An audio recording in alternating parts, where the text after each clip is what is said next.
Keupaya penanganan wabah PMK, Pusat Veteriner Farma atau Pusvetma Jawa Timur menyiapkan 5 juta dosis vaksin untuk mengantisipasi wabah penyakit mulut dan kuku atau PMK.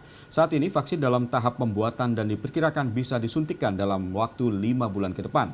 Sementara untuk mengantisipasi penyebaran PMK, distribusi ternak ke zona hijau didorong melalui jalur laut.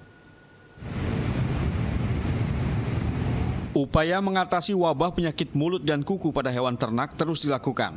Rabu siang, Gubernur Jawa Timur Khofifah Indar Parawansa dan Kepala Pusat Veteriner Farma atau Pusvetma, Ditjen Peternakan dan Kesehatan Hewan Kementerian Pertanian menggelar rapat koordinasi. Rapat membahas pula rencana pengadaan vaksin PMK yang saat ini tengah diproduksi Pusvetma sebanyak 5 juta dosis dan diperkirakan bisa disuntikan dalam tempo 3 sampai 5 bulan ke depan.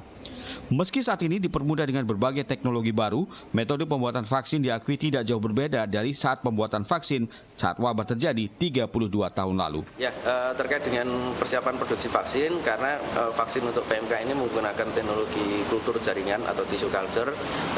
Kebetulan di Pusvetma ini kita ada satu lini produksi vaksin, meskipun untuk vaksin PMK ini sudah tidak ada atau kita hentikan kurang lebih 32 tahun yang lalu, tetapi kita berharap dengan adanya lini produksi vaksin yang berbasis tissue culture ini bisa mempercepat Pusvetma untuk menghasilkan dan memproduksi vaksin.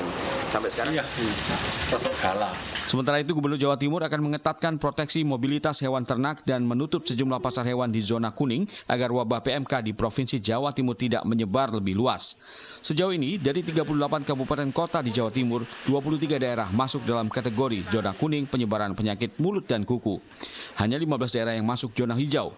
Untuk memproteksi wilayah yang masih bebas dari penyakit mulut dan kuku, Gubernur Jawa Timur meminta pembatasan distribusi sapi dari kawasan zona kuning.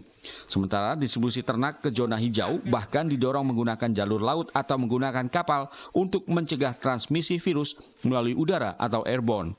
Pasalnya, mayoritas kebutuhan sapi di seluruh Indonesia berasal dari Jawa Timur, terutama Pulau Madura. Saya minta membuat exercise secara lebih detail, terutama melakukan proteksi terhadap 15 kabupaten kota yang masih pada kategori zona hijau. Saya rasa petanya itu, teman-teman.